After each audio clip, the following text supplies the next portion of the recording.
Hello everyone and welcome to a brand new episode of Second Take Cinema. This one is sure to be a smackdown for the ages. We are coming at you from the glorious Impala Films headquarters in sunny Southend-on-Sea. As always, I'm your host Jamie Evans, joined by Rory Jocelyn. Hello everyone. And our special guest, it's Kirk Redgate. Hello everyone. Welcome back, Kirk. Today's sure to be a fierce battle as these two people have completely opposing opinions on the film we're talking about. And no one knows yet where I stand, so I'm going to be the wild card, baby. You are Scorpion. We are turning back time to 2003 as we give a second take to Lost in Translation.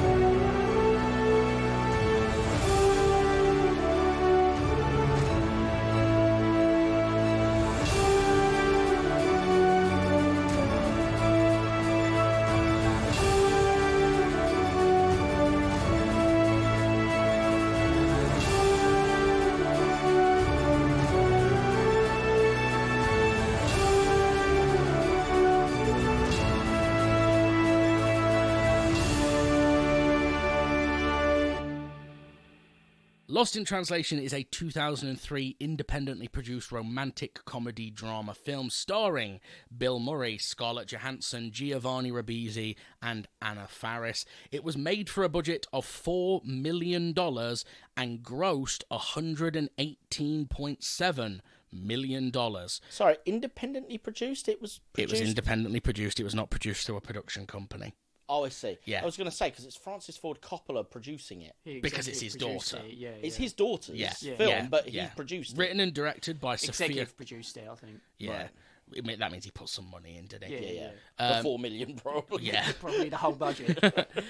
Written and directed by Sofia Coppola. The film received widespread critical acclaim on release, particularly for Bill Murray's performance and for the direction and screenplay. On Rotten Tomatoes, the film has an approval rating of 95%. Oh, God, I'm really against the grain on this one. With the site's... I know, that's usually me. Well deserved. The site's critical consensus reads, effectively balancing humour and subtle pathos, Sofia Coppola crafts a moving, melancholy story that serves as a showcase for both Bill Murray and Scarlett Johansson.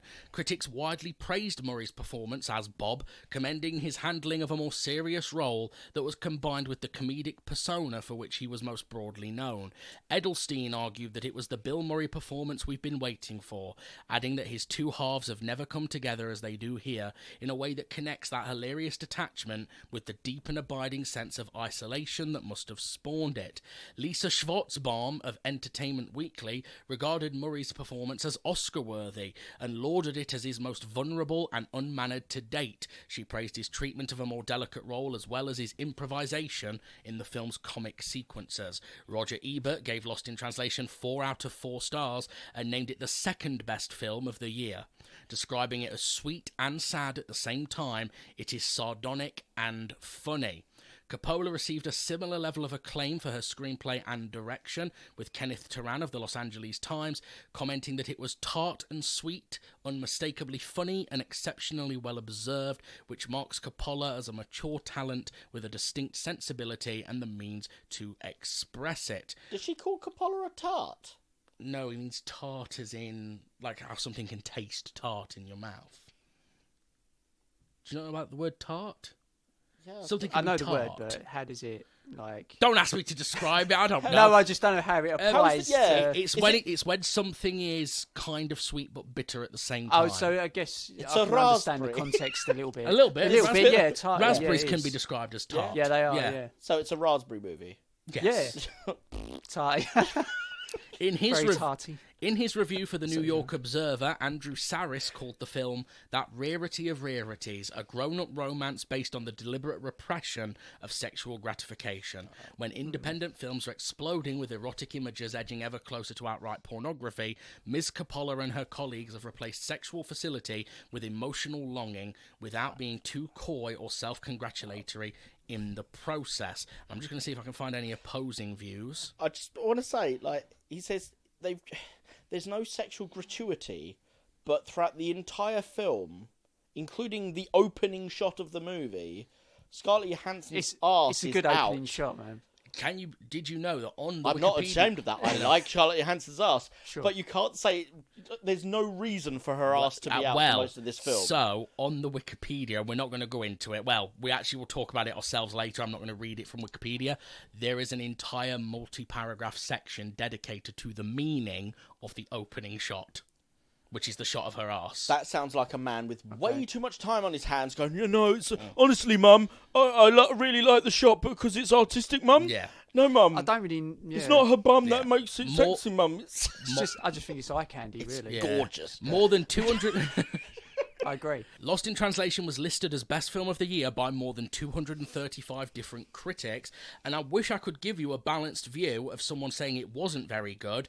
There are no negative reviews of this film on Wikipedia. It's okay. I will supply. The only negative thing We're about about to hear it... some. The only negative thing about it, which we'll talk about later, I don't want to muddy the film now, is it's been accused of being racist by a few Japanese filmmakers. Okay. But we'll talk about that later, about whether we think it is or not. Okay, so we're back, and I'm going to do things in a slightly different order this episode. Because we ordinarily talk first to the person who put it in, which is Rory. But I know Rory's got a lot to say. So I'm first. You can't shut me up. Sorry, man. No, it's just 'cause I know a lot of it's going to be negative. So I want to first come to Kirk, because I know, Kirk, this is definitely a film you like, perhaps even one of your favourites. It is one of my favourites. Do you want to tell us about the first time you ever saw it? I couldn't remember. It was probably around the time it came out. What year was it? It's 2003? 2003. Yeah, Did you see it at the cinema, do you think? No, I didn't see it at cinema. Definitely not. Maybe I rented it out, but probably like... The Blockbuster days. Yeah, no, mate. It was Mama and Papa video shop. I had like a good video shop, like a family-owned one, and then Blockbusters was like 10 minutes around the corner. I was never a big Blockbuster person, and the prices were always too high as well. I was definitely more of a family video shop. Anyway, yeah, man. So it was probably around the time it came out.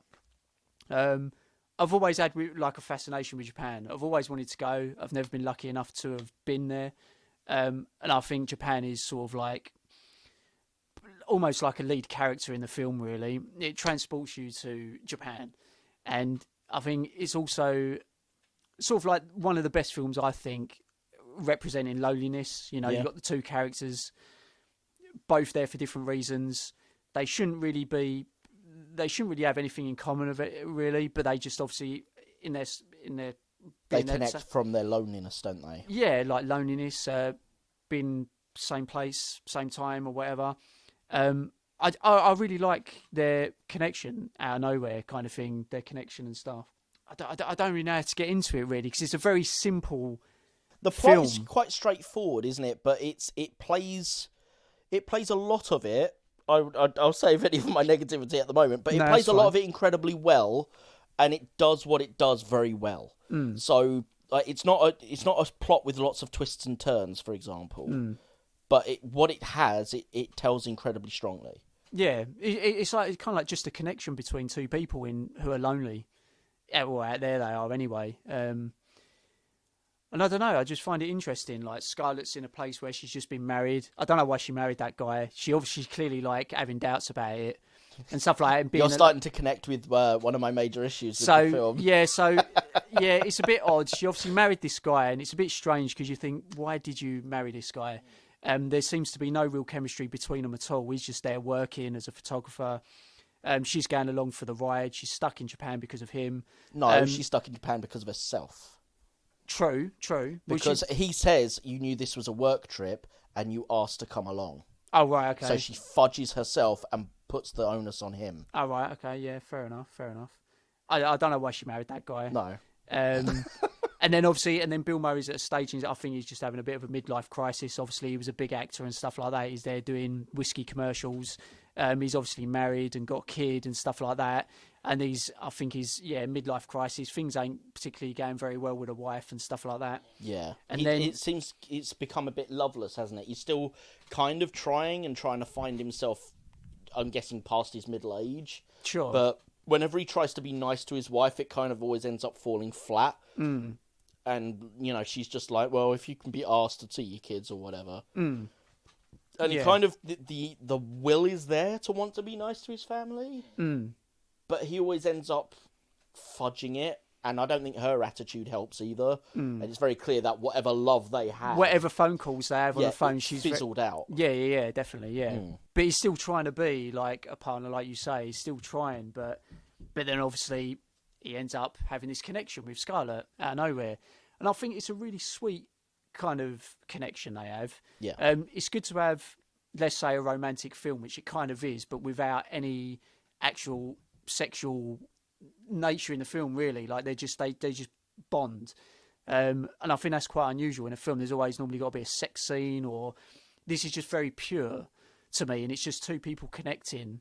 And I'll jump to, like, my favourite part of this film, or my favourite scene at least, is when her character, where she takes him out to meet her friends, and they have a night out in Japan, and then they go out on the town and stuff like that. And I just that's think, cool. And I think it's really good. Like, she introduced him to her friends. They go to a club, then they go to, like, the arcades, and then they go to the karaoke. And there's a brilliant moment in the karaoke that they share, and I think they just really. It's kind of a weird one because they start definitely falling for each other, but it's kind of it's a weird one. Well, do you want to tell us then, Rory, because you put this in the list? Do Yes. you want to tell us why you put it in the list? I put it in and the how list. you first saw it. Sure. I put it in the list because I thought it would be an interesting one to discuss. Not every film that I have submitted is like, I love this film. I've submitted several films that I either think is a bit crap but would be worth discussing, or some ones that, I thought were good but not brilliant, but would still be interesting to talk about. So this for me was one of those films that I wanted to give a second watch to, because when I first watched it, it really should have been a film that I loved, because I've been to Japan. I went to Japan in 2007. This film nails Japan in a very superficial way, but it does nail it. You do feel alienated out there. I went out there because I'd never been abroad before.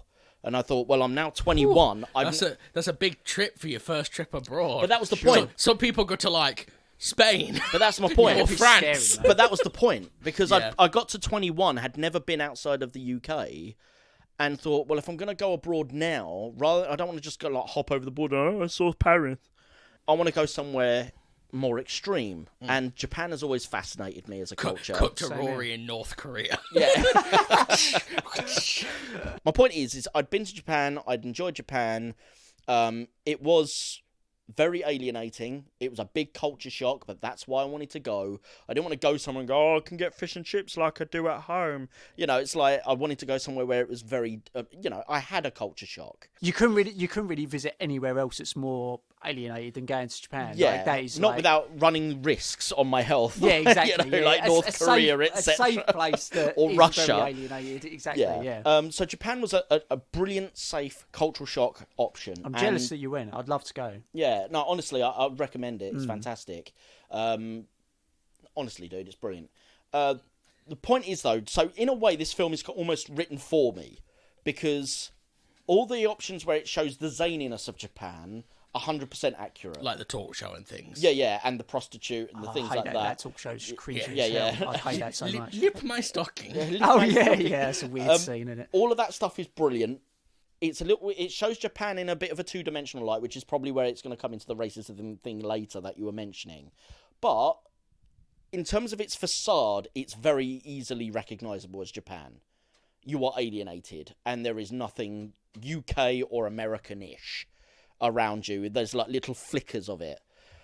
That being said, the Bill Murray character I really liked. I've connected with his journey. The main issue I had was, honest to God, Scarlett Johansson's character in this, it's not her fault. She performs it well. her character is so terribly written, such a bad character, that she literally does not pass the Danny DeVito test. She fails it. The only reason, and I swear down, it's the only reason that the opening shot is her ass, and just her ass, in no context, is because they know that if it wasn't a girl with a hot bod, this woman would be insufferable. Can I ask what the Danny DeVito test is? I was about to say, do you know what the Danny DeVito test is? So the Danny DeVito test is a screenwriting test. Yeah. Usually for male characters. Are you familiar with the film 50 Shades of Grey? I'm familiar with it, but I've never watched it. No. So it came out, and obviously all the women loved it. Sure. But particularly the character Christian Grey. But that character is a billionaire who basically treats a woman as a slave and is completely horrible. Now, he also breaks the rules because he does like hardcore S&M, and when she shouts the safe word, he doesn't stop, which is technically rape. But now, it's kind of considered hot because he's very sexy and very rich. Because he's attractive. Now, what the Danny DeVito test is you take the same character, you don't change the script, but you swap the hot guy for Danny DeVito. It's a bit offensive to Danny DeVito. All of a sudden, if you've got Danny DeVito doing all the same lines that Christian Grey has... and the same performance. All of a sudden, it's a horror movie. It's not a sexy movie. I've also heard it referred to as the Steve Buscemi test. God bless Steve Buscemi. Oh, man, what a guy. I feel bad. Like, DeVito and Buscemi are great, though, and I love them. And they're lovely people as well. Respect. Great, yeah. I watched Danny DeVito do... Have you ever seen Snack Wars that Lad Bible does on... I've seen it on YouTube. Him and Colin Farrell did it, and poor he Danny... doesn't really eat anything. Danny DeVito... Do you know why, though? Because it's all sugary snacks and he's a diabetic. Right. Yeah. The idiots just give him sugary snacks. Yeah. And I know. He's better than me because I had a vet and just got into a diabetic coma and been like... I watched that a few weeks ago. That would have been a fun video. Just watching you stroke out in the middle of a fucking... But some Jolly Ranchers. Yeah. But basically, the argument is, if your character still doesn't read as charming with Danny DeVito playing it, then it's not a charming character. It's just a good-looking bloke. So what Rory's arguing is that Scarlett Johansson is only tolerated because Scarlett Johansson is attractive.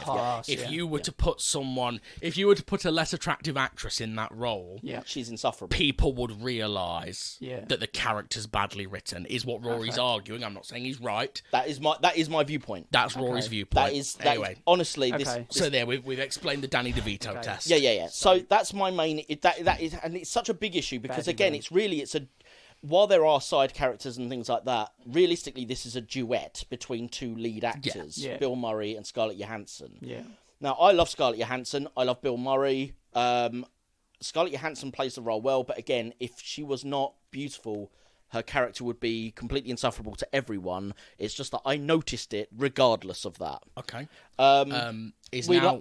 Do you want me to explain that now, or shall I explain that? Well, I don't know. Do you want me to come out and give my opinion on the film yet, or do you want me to wait? No, I'll let you go, because I've been talking for too long. So I'd never seen this film, ever. As listeners will know, I am not a fan of Bill Murray. I don't like him. No. I've never liked a Bill Murray film before. I'm not even a big fan of Ghostbusters. I know. So I went into this with low expectations.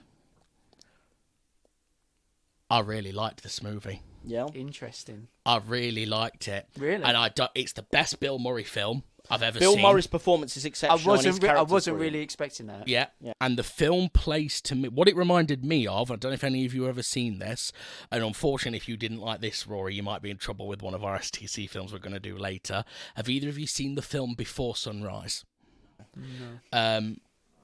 This reminded me of Before Sunrise, in that Before Sunrise is essentially a duet, Ethan Hawke and Juliet Delpy. Yep. And nothing happens in the film. It's just two people walking around Vienna, I believe that one's set in, falling in love. So there's another film with Scarlett Johansson, actually, that's also garbage. Something Barcelona. Vicky Cristina Barcelona. You've mentioned this before. Yes. I'm curious to see it because you really dislike it. It is abysmal. Usually, if Rory really dislikes a film, I end up liking it. And usually, if he loves a film, like, have you ever seen Galaxy Quest? Oh, everyone loves Galaxy Quest. He proper was like, Galaxy Quest, brilliant, you'll love it, it's really funny. And I felt so bad because we sat and watched it, and I was just like, it's all right. Yeah, Jamie's got a good sense of humour. We both like Dodgeball. We did both like. It's the you like only, it's the Dodgeball, only comedy we agree on. I haven't seen it for a long time, but Dodgeball, it's an easy watch, isn't it? But I couldn't sit there and like just praise it.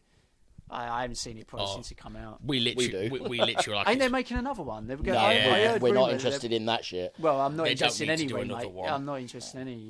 Anyway, sequels.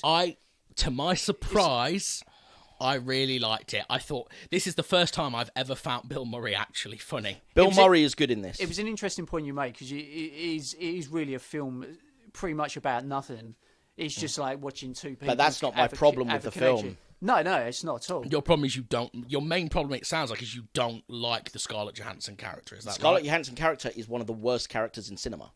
Right. It is that bad. Okay, I mean... Yeah, I mean, I don't know... I can explain it as well. Yeah, that's fine. Well, where would you like to start? Where should we start with the film?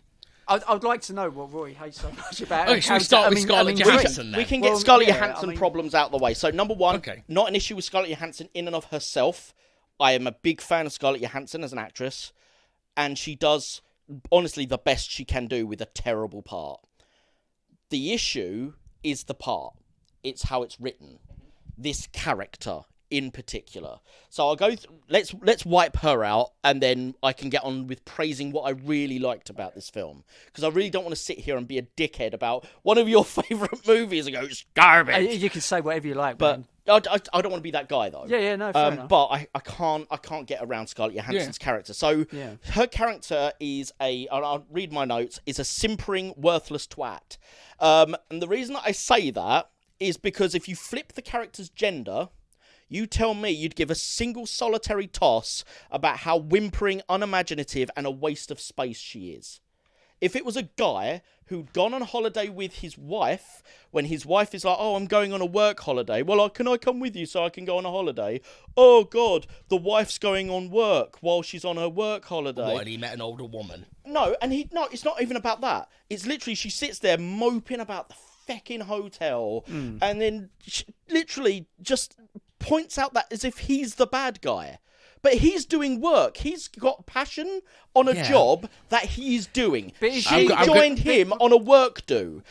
Imagine you had a girlfriend, you're making a film, and she comes on sets and goes, you're not paying me any attention. Go on, Kirk. No, but I was just going to say, how is she sort of like painting him as a bad guy though? Because the film, it's not she's painting. The film paints him as the bad guy. I don't think it does. Honestly, the whole thing of it is that he's neglecting her. But he's not. A little bit. But he's not. He's there for work. I don't think it really paints him as a bad guy. I just think it just paints them as they were wrong. They were wrong to get married. Yeah. Like they got married too young, and they were both very different people. She shouldn't be on the holiday. Yeah, I mean, I didn't really see that guy as a bad person. It was just I just saw them as being not compatible with each other. Anna Faris, I did. I saw her. The film was judging Anna Faris. I thought, which was unfair. She did nothing wrong. Come on, she does. She's vapid as fuck. So what if she's vapid? She's actually there working.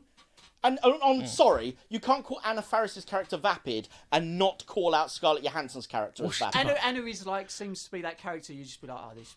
Well, she's annoying. She's annoying. Okay, Scarlett Johansson's character is as vapid, if not more so, than Anna Faris is. Right. The only reason that you think she has depth is because the film wastes time with her sitting there moping, staring into fucking space. I like her more than Anna, personally. That's fine. But at the same token, the only reason is because you get more time with her moping and staring out of a fecking window. That's literally it. But she's not. There's no depth but she's not complaining about it. Like she is. Her face is complaining. She goes out on her own sometimes, and she's exploring Japan. So I'll get to that as well then. So she's. I've put, why doesn't this bitch sleep or find something fun to do with her evenings? She's got insomnia. Yeah, to be fair, the sleeping thing is part of the plot. They've both got jet lag. Yeah, exactly. jet lag. Go out. I had jet lag when I first arrived at Japan. You fucking go out and experience the place. She does. She goes to the temple. Let's talk about the temple. Shit. Because this is as angry as he got on Serendipity, by the way. Ridiculous. She goes to the temple and then she phones her mum and goes, I went to the temple. I didn't feel nothing. You're not fucking Buddhist. Of course you didn't feel nothing, you twonk. Like, what did you expect to feel? I wanted to feel enlightenment because I'm being a Buddhist. I'm sorry, I can't believe I'm going to defend the film, but that is what you like. That's what I was like at 20. Am I the only one who had fucking knowledge of what I wanted to do with myself? But no, I've known I wanted to be a filmmaker since I saw Nightmare on Elm Street at 13 years old. You just walked around moping. But no, I didn't walk around. I've walked around moping before, yeah. But what I mean is when you're getting married, when you're in your early 20s, for most people, she's still there is a sense. I feel like a lot of people in their early 20s, I certainly did. You feel like life is supposed to be deeper and more meaningful than it actually is. Mate, so I used to go places and sit there and be like, oh, movies and literature has taught me that I should be feeling some sort of profound... So, like, going... let me think of an example. I went to see... I went to Chatsworth House, right? Chatsworth House is very cool. It's very big. It's very nice. But I was stood there in front of all this nature, like all this forest. There's all these wild animals there. And I was like, film and literature has taught me that I should feel some sort of closeness to nature, you know, some sort of powerful thing. And then I don't now because I'm a grown man, but at 20 I sat there going, why don't I feel a deep connection with it? Like, is something wrong with me? Am I a hollow person? Okay, now tell me how that's interesting on film. It is to me. It's boring as fuck to watch. Drama, man. Honest to God, I can't stand people wistfully looking at piss all. It gets right on my tits. As you know, fair enough. I told you this when I told you about Another Earth. It's another film that does it. It has a woman wistfully at nothing. I actually can't wait to cover Another So, Earth. how do you feel about the time she spends on screen with Bill Murray? Like when she's not moping around on her own. That stuff works a bit better because she's got something she's playing off of.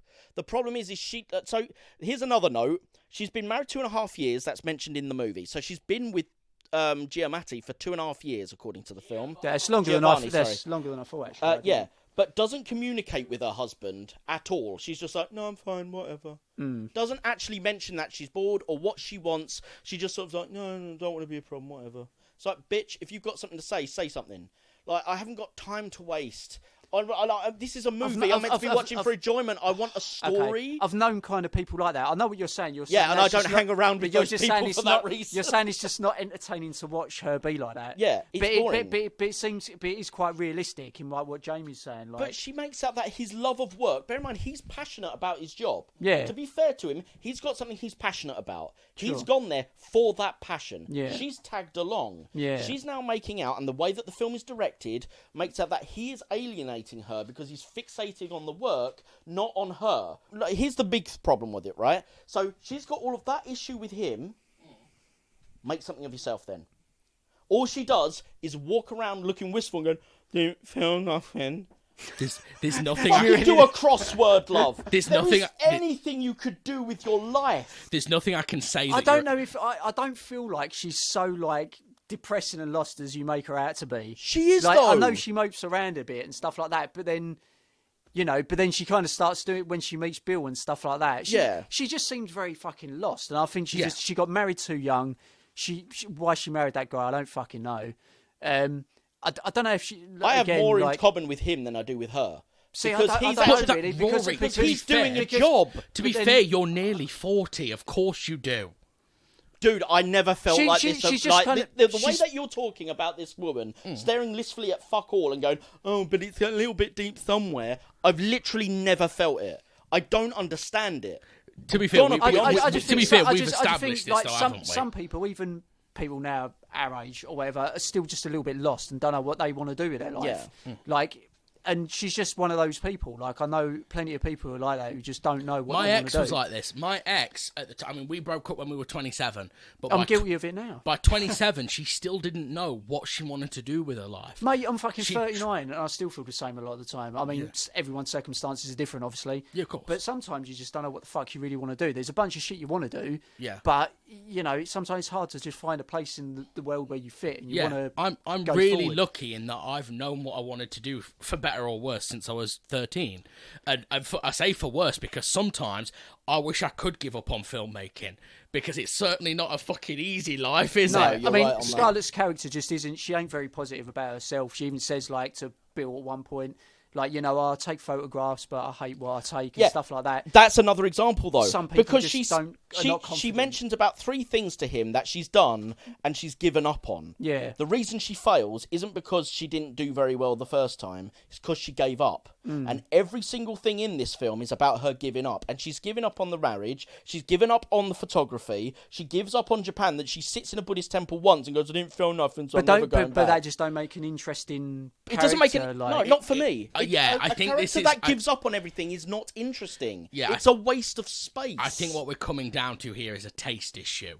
I did say it could be that. I agree, because I don't think from what I'm hearing, it doesn't sound like any of us are saying that this is an unrealistic portrayal of what people sometimes can be like. It sounds like we're all saying this is a realistic take on what certain people are like. Yes, I'll agree with that. It sounds like what we're saying is that you don't want to see those people on film. Those are people I don't associate with. My last thing on that, then, before we move on and leave my hatred of Charlotte Johansson's character behind. Scarlett Johansson. Her character's called Charlotte, so I see what you've done. Charlotte Johansson. My last thing on it, then, is literally, I honestly don't believe, and maybe this is just, as you say, a taste issue, I honestly think you guys would not give a single solitary toss about her character if she wasn't hot. See, I disagree. I disagree purely because I don't. But I actually see her as a very standard-looking girl. Like she's attractive somewhat, but I don't think she's beautiful in that film, and I don't think she's portrayed that way either. She's also entitled. She is self-indulgent. She's incredibly entitled. I was going to use the word self-indulgent. I go with entitled because I actually wrote that. Someone says she says to Bill Murray's character, John thinks I'm snooty, and I've written, no, you're entitled. And the reason she's entitled is she feels entitled to his time when he's at work. She feels entitled to his time when he's, talking to other people. And she feels entitled to Bill Murray. She is a bit snooty. No, she feels entitled to Bill Murray because bear in mind, her and Bill Murray are not a couple. That at no point do they ever actually copulate. The closest they get is right at the very end. But prior to that, she literally throws a childish wobbly at the fact that he slept with the bar singer. I'm sorry, love, not your partner. Perhaps you shouldn't have thrown a wobbly, but a bit overreacted. But obviously, up until that point in the film, they've clearly got some kind of unspoken attractiveness to each other. So it obviously hurt her feelings when she knocked on the door and he just slept with the singer in the bar. It hurt her feelings. So that's why she just reacted that way. That means she's looking to cheat, in which case I have no care at all about her characters. I mean, it's confusion. It's loneliness and confusion. Like, she's married. She's married. Accept it. It's like she may have... The whole cheating thing, I don't know, because she doesn't cheat on her boyfriend. He doesn't cheat on his wife. Yeah. Well, he does, because he sleeps with the bar singer. Oh, yeah, of course, what am I saying? Of course, he does I'll cheat. Take that back. Mate, but it's never intimated that she's angry because he cheated. She's angry that he didn't cheat with her. Yeah. And this is the thing. So he got to cheat and she didn't. The thing is, though, you're right, she is morally wrong for that, but... so is Bill Murray for cheating. Yeah, but it's not unrealistic. We're meant to find these characters sympathetic. Yes. I don't find those traits sympathetic. As such, the whole core premise of the movie, which is to care about these two characters and their relationship, it falls apart because she has, in my opinion, no reason to get to this point and to act this entitled. Which is a little bit... It sounds like... I'm not putting words in your mouth. No, go ahead. It's a little bit edging into the territory of the same problem you had with Serendipity. A little bit. Not fully. It overlaps slightly. I will say there is an overlap there. However, the main thing with this isn't that she's looking to cheat, though that really doesn't help, because that is, as you know from Serendipity, a very big red line. The main issue is that if I met this character in real life, I would make sure I had nothing to do with her. Yeah, and that's fair enough. Because it feels like I'm wasting my time. When I spend an hour and a half, 2 hours watching a character, I would willingly not have anything to do with. But that comes back to the taste, though, thing, doesn't it? Yeah, like, it does. She's just not your type of person. But there's nothing to learn from this character. That leads me to a question, though. I wouldn't learn anything from this character. Because you're right. Fair enough. You wouldn't spend time with her. It's funny because obviously, we're all completely different people. But she's someone who I probably would hang out with because she's quite. She's very quiet. I can be quite quiet. I kind of like sometimes girls who are just like quite chilled out and quiet, which is what she is. I don't know. Obviously, I'm a loud bastard. Sorry. I think it is a bit of a taste thing that you just don't like her as if she was a real person, you wouldn't want to know that person. But you have honestly, I think I would find her boring as hell because she literally does nothing with her life, and I think she would be frustrated with me for trying to do something with my life, and I can't be around someone like that. Because some people just want to be around positive people, yeah, and they can't stand being around negative people. Yeah, and she is a negative person. You can't really get around that. She is a very negative individual. Yeah. The thing is, I'm quite a negative person as well, so perhaps that's why I'm saying what I'm saying, and you're saying what you're saying. You know what? That's a fair comment. I'll give you that. That's an absolutely fair comment. But it brings me to an interesting point now, because you've actually just said something really interesting, and this isn't so much specifically about this film. This is more of a film in general question. Because, fair enough, I agree with you that you wouldn't want to spend time with this girl. But for me personally, I want to see films about people that I wouldn't meet in my everyday life. No, but there's different... So, again, if there is a story worth telling and there's something to learn, there's nothing to learn from this character. Right. There's literally no story worth telling with this character to me. I don't know. Because what am I going to learn? I can stare out of windows too. Do you not think I learned nothing from that? I can stare out of windows too. You know what I mean? What am I supposed to learn from that? Don't you think you learn the good lesson though of like, well, not wanting to be around her? But I'm not. Yeah, basically, yeah. It's a bit like, well, I could be doing that. At least I'm not doing that. I'm actively trying to do something with my life. But then that's okay. This I can't say I didn't. Can I say this? I didn't learn anything from these characters, but yeah, this might sound arrogant, but no, because that feels like basically the positive of watching her in this film. Then would be to go, at least I'm not as stupid as that woman. That doesn't seem like a good reason or motive to watch a movie or be engaged with a character. Oh, at least I'm not as stupid as this person or as bad as this person. So I'm assuming that... I like to learn something like a moral story, and there is no moral fibre in that. So what I'd like to ask you two, because I love, one of my favourite things on this show is when we have different interpretations of a film. We did The Wrestler recently. Have you seen The Wrestler, Kirk? Again, like when it came out. Yeah, now we both liked it, but we both liked it for different reasons. Yes. And had different interpretations of it. Now, for me, and I'm curious to see what you two think of this film's a tragedy. Did you guys... I feel that it was a tragedy. It was a tragic waste of my time. No, no, I'll be honest. A tragedy, as in. Well, so here's what I've written down. To be fair, it's not that bad. So it's when you say a tragedy, I think it's a tragedy. Do you mean a tragedy between the two lead characters? That's what I was just about to say. Right. So a tragedy that they.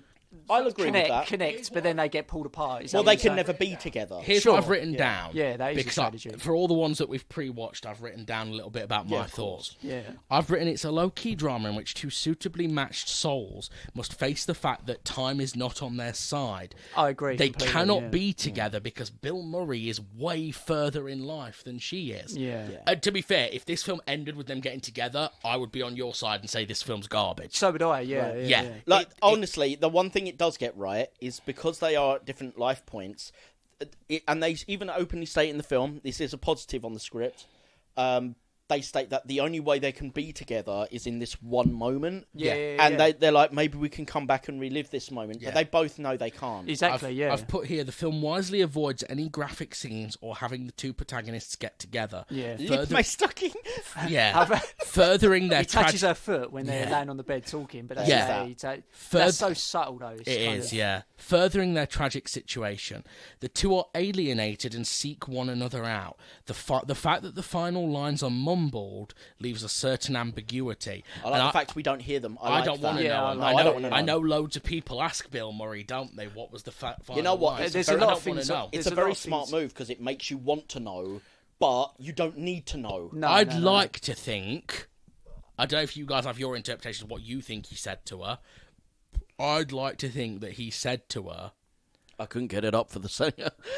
I'd like to think that he said to her that they can't be together because they've missed each other time-wise, but that she should have faith in herself and pursue, instead of quitting on everything actually stick to one of her goals. I That's think what I like to think he I like- says. I would love that as an ending. Yeah, I would but like that. do you have an idea of what you think he said? What you'd like him to have said? I've not put too much thought into it. There's a lot of people online that say the thing that he said, kind of like, I have to leave, even though I have to leave, it won't keep us apart or something like that.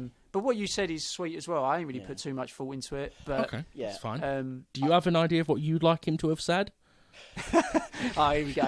I've always hated you and I wish you would die. No, I'd like for him to say, "I have to go now. My planet needs me." Oh, God. And then- I'm going to blog on 7 in search of alternative fuels. I'd like to think he said, "Your career's going nowhere but stupid Marvel movies, bitch."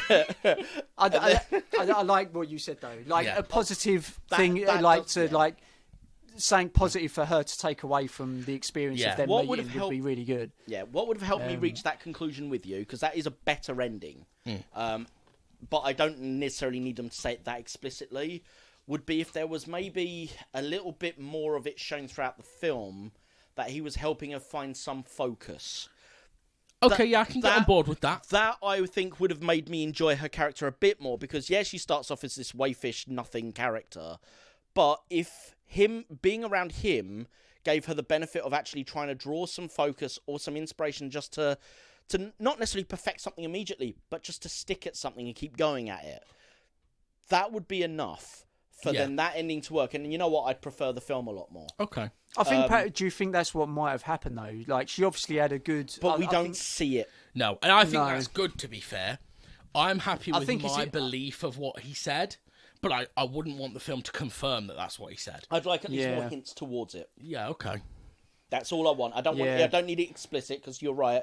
Having that bit at the end where you just can't hear what he's saying, perfect. Okay, let's move away from Scarlett Johansson for a minute and talk more about. Let's talk about Bill Murray, because I actually want to give Bill Murray. I want to give Bill Murray a compliment here. Yeah. Because as I've said, I don't like Bill Murray a lot of the time. Yeah. Because a lot of Bill Murray films, Groundhog Day. I always feel Groundhog Day. I don't like Groundhog Day. I didn't like Groundhog Day. I like Groundhog Day. I don't feel like Bill Murray ever inhabits his character. He feels fully inhabited in this. I feel like he usually plays Bill Murray, and there's always that distance of he's like outside the film commenting on it. Yeah. In this film, I fully, and remember, I don't like him, I fully bought into this. I was like, yeah, he's a lonely middle-aged man. His marriage is it hasn't fallen apart, but it's reached that stage where the passion is gone from it. It's crumbling, and it's become a business arrangement.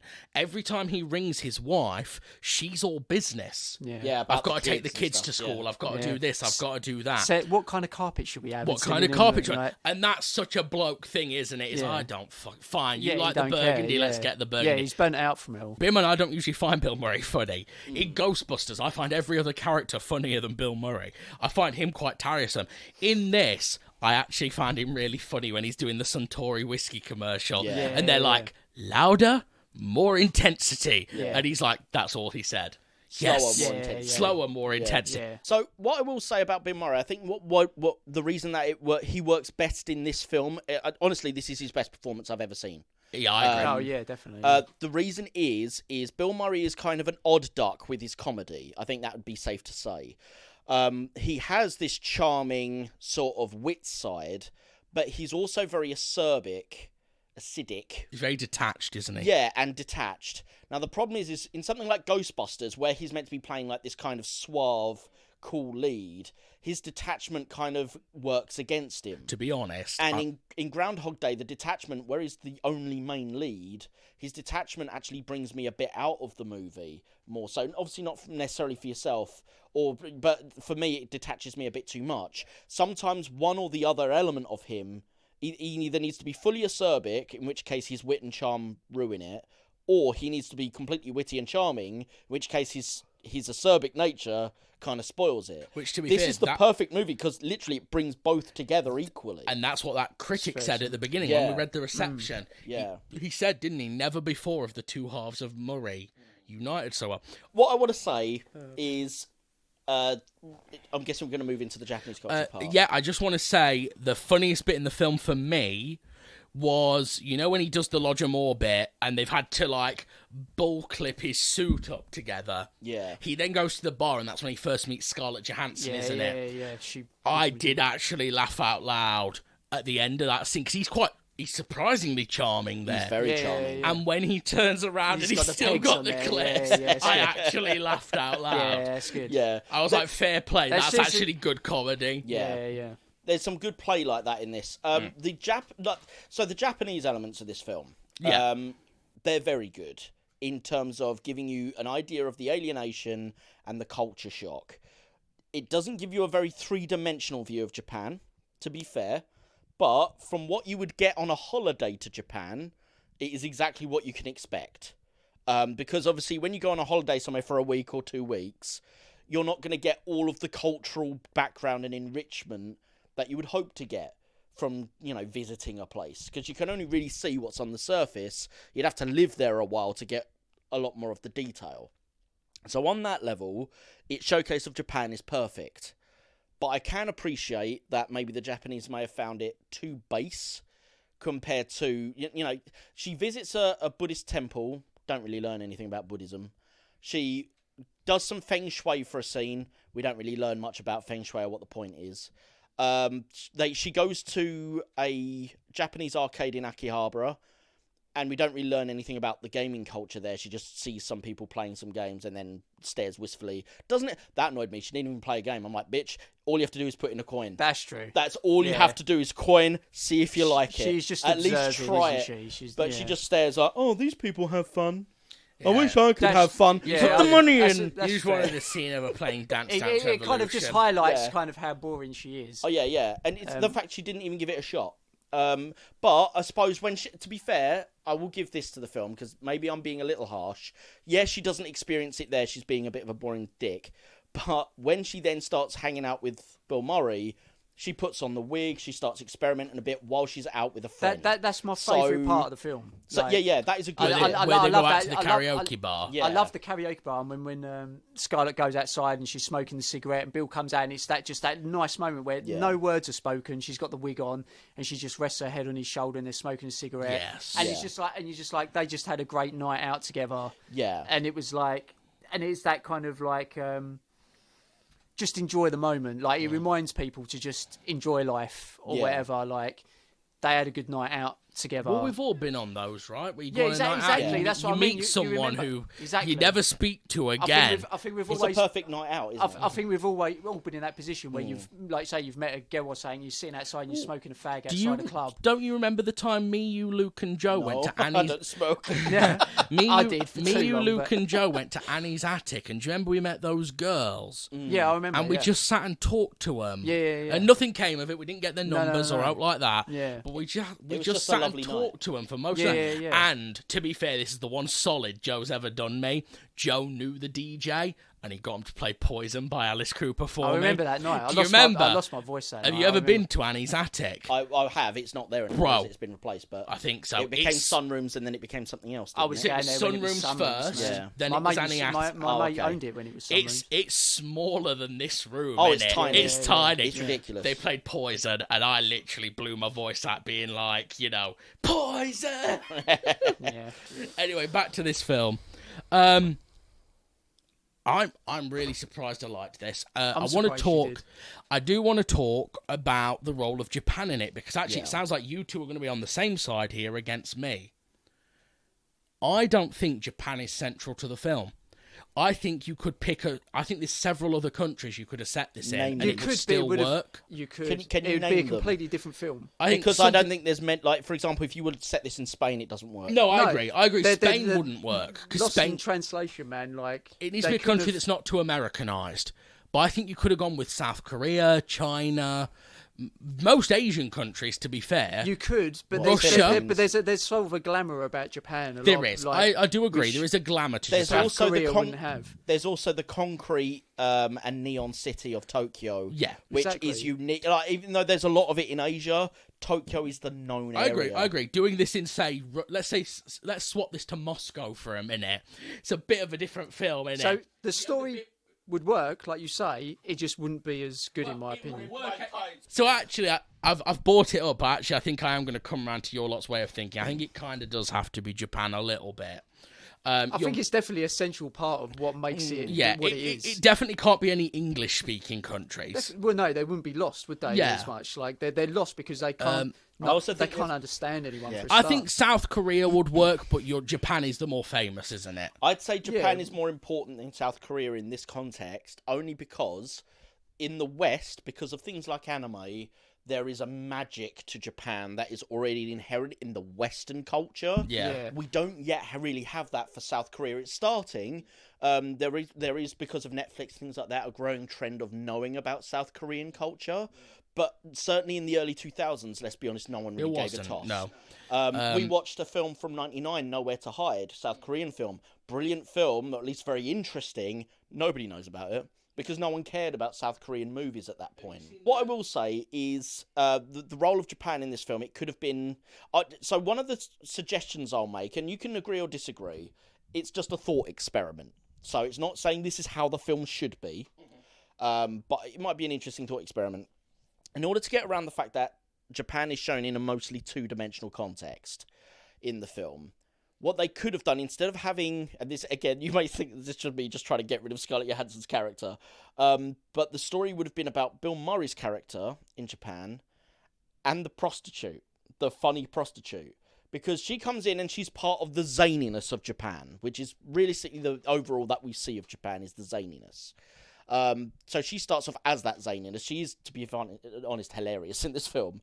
But then after, like, a night of not having sex with her, just be like, oh, this is too weird, like, come on, love. She winds up basically becoming a chaperone for him, and he could learn more about Japan through her.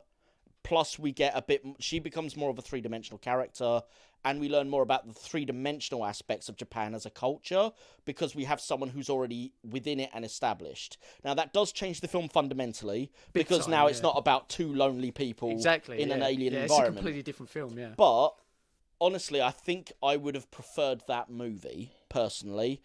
But then I did have a very negative reaction to Scarlett Johansson's character in this, so it would avoid that. I like the two lonely people in the sense because I kind of relate to it a little bit. Like, you know, I experienced quite a bit of loneliness myself. Sure. So you kind of, I mean, you know, I've got family, I've got some friends and stuff like that, but I think we all can relate to loneliness to some degree. Yeah. So I do like that part of the film, two lonely people sort of like coming together and they kind of start keeping each other company and.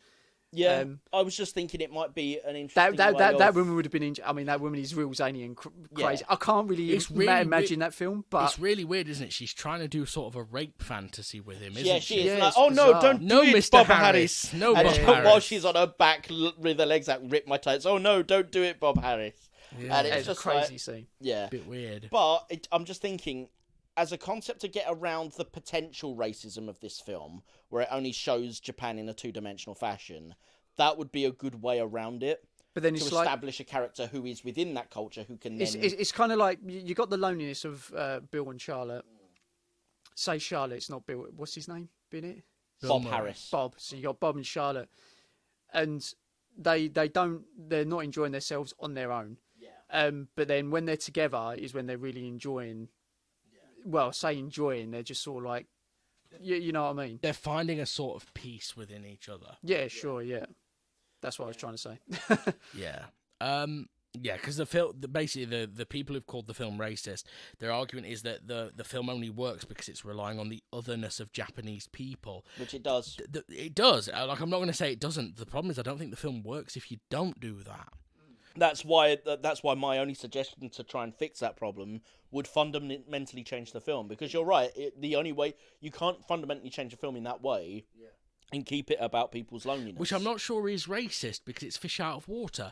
It'd be the same as if Japan made a film where two people are in New York going through this. Yeah, I think the problem is... You'd be relying on the otherness of the American... The problem is that American culture is dominant in the world. I've never really... I mean, you're right in what you're saying. You don't get that whole don't rip my tights moment. As you get, don't do it to Papa Harris. You don't get any of that if you said it in New York. I don't find it as racism in a bad way. Like, I don't watch it and think, God, this film's really racist. But like you say, it's got to be the way it is. Yeah, it's like, and having, as I say, as someone who's been there, it is not it's not inaccurate. It's very I accurate. imagine it is, yeah. I imagine it is. You're out there. Like So this is something you don't do in the UK, which they do openly in Japan. Things like this, that prove to you you're not one of them, is while I was on the train several times, you'd get young Japanese kids, or young kids, I say basically people in their like sort of 16, 17-year-olds, in groups. And because you're not Japanese, they'd point at you and they'd be talking and giggling, and you'd hear the word gaijin, which means outsider or foreigner. And essentially they're pointing, you're like, oh, look, there's a fucking foreigner over there. Now, obviously, in the UK, we wouldn't do that. Like, if you see someone who's clearly from another country or from another culture, don't giggle and point at them at the train and go, look, it's a bloody foreigner. No. But in Japan, the culture is so different. Yeah, I think they've got a lot less foreigners in Japan, right? Yeah. You're probably hardly ever going to see an English guy walking down the street in Japan. You stand out a lot more as a white person in Japan than maybe even an Asian in the UK. Because they're diverse. Apart from maybe in central Tokyo, but that's where I was, to be fair. Yeah. And even then, there wasn't many other white people. No, I bet there wasn't. Yeah. I'm fairly certain, at least London. Let's take London as the alternate. Is a lot more diverse than Tokyo is. Yeah, I imagine it is, absolutely. And it's, again, I'll be honest though, people in Tokyo incredibly polite.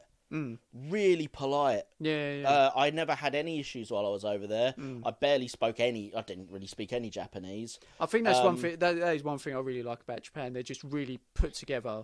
Kind of thing. They've got their shit sorted out, and they're just, like I say, they seem very polite and stuff like that. And it's so different from over here. It's you just get chaotic. to enjoy the culture shock. There was nights, even though I was out there with other people, there was some times where I couldn't sleep at night, a bit like ScarJo's character in this. But instead of just moping and staring out of a fucking window, I went, you know what, if I can't sleep, I'll go out and see what Japan's like at night. And I just walked around by myself. In a city I'd never been in. I'd never been abroad before. It didn't bother me. There doesn't seem to be as, like, people are more respectful. There's probably, I imagine there's people out there who commit crime, but nowhere near as much as, like, here. It's a weird feeling, because, like, I don't feel safe walking around fucking Southend, where I've lived my whole life. I don't feel safe walking around at night. In Tokyo, didn't have a question. Not a question of it. It's a weird vibe I've never had before, and that was kind of cool. Fantastic. I think we've said all we want to say about. We never really just a point we never really touched on. It's just Sofia as a director. Like, what do you think? What do you think of? Because apparently it was a very rushed shoot. Yes, and it was pretty much like on the fly. I read they didn't have permits to film in a lot of the places. They nearly had to shut down production at one point because they rubbed one of the. Rubbed someone the wrong crews. way. Yeah, I read about this. And they nearly had to shut the production down, and it sounds like it was a really difficult shoot. And I would like to just good job on her, really. Like, I think it's still a pretty well made film for something that seems so difficult for them to make. You can't tell it was shot in a rush, basically guerrilla style. And apparently it sounds really raw, like just a very small team and of to be people. fair, $4 million for a budget for a production like this with the cast it's got, actually tiny. As well, so it didn't have a massive production budget. It must have been manic. They were just running around Tokyo. Oh, let's shoot this bit here and like get the cameras out and just like go like Bill Murray, run across the road. It just sounds so thrown together, but you never get the sense when you're watching it. It was filmed that way. I will say, as much as there are massive script issues I have with this film, and it seems to be largely just me because all of the reviews you read were positive. Both of you have had a positive reaction to it. As much as I have massive script issues with this film, specifically around Johansson's character, I have no problem with the direction. I think it's fantastic. I prefer Sofia Coppola as a director than I do a writer. I think she nailed that a lot better. Yeah, my final thoughts on it is one thing that I did notice, and this is coming back to the ScarJo character a little bit. At the end, when she gets pissy with him for having slept with the lounge singer, she pretty much just turns into his wife. I don't know if you noticed that, but her treatment of Bill Murray after that point is very similar to Bill Murray's wife. And I'm wondering if that's meant to be, if that's meant to have any further meaning than just she's a bit pissed off with him right now, simply because clearly he still cares about his family, for example. He has cheated on her. He's out of the two, he's the one who's cheated, not ScarJo. And so you get the impression that while he still loves his wife and family, has he cheated before? Because he was, potentially going to cheat with ScarJo. He does literally cheat with the lounge singer. But it's kind of interesting that does he create the situation that he's in? Like, we feel sympathy for him feeling alienated from his family, but that kind of, to me, was that meant to be Sofia giving us another view of, while we do feel sympathy for him, he created his own mess? Maybe. I didn't notice Scarlett turning into the wife. Well, when she gets pissy with him after he sleeps with the lounge singer, like... She doesn't say much of anything when she's pissed with him. She don't... Yeah, he tries to start conversation, and like his wife, she almost basically goes, whatever, shut it down. I felt she more played as a sulky teenager, whereas the wife is more business-oriented. That was my interpretation. Yeah. No, I mean, I'd say that's fairly accurate. Just, she does seem a bit like just sulky and just jealous. Like that's not actually meant to be a rip on her character. Actually, more so, is it a commentary on him as a person? Because again, like if he created the issue with Scarlett, where he's cheated on her, quote unquote, by sleeping with the lounge singer, is that a reflection of why his wife is so pissy with him? He's done it before. I don't know. Maybe. The only other note I had before I finish up is, by the end, we haven't seen her husband for like 30-40 minutes. Yeah. He literally, like, at one point, he's like, I'll see you tomorrow, and then we never see him again. Oh, yeah, he just goes, doesn't he? He just disappears out of the story. Yeah. That's because Giovanni Ribisi had a schedule to go film something else, I suspect. Probably friends. I mean, he's not, he's not an important part of the film whatsoever, is he? Like, no. No. He's mostly there to establish why she feels lonely. Yeah. Okay, well, I think that's all there is to say about Lost in Translation. Final Thank you, everyone, for... Well, I was going to say... What was that? Final thoughts? I think we've said them all, haven't we? Thank you, everyone, for listening to Second Take Cinema. Please do check out all of our other episodes, available on all good podcatcher apps. You can also check out VGMP, the Video Game Movie Podcast, where we review video game movies. You can also check out our audio drama, Haunted the Audio Drama, which has completed its second season and is in the process of producing 2 summer specials. Beyond that, thank you for listening. Thank you for listening, and we will see you next time for another Second Take.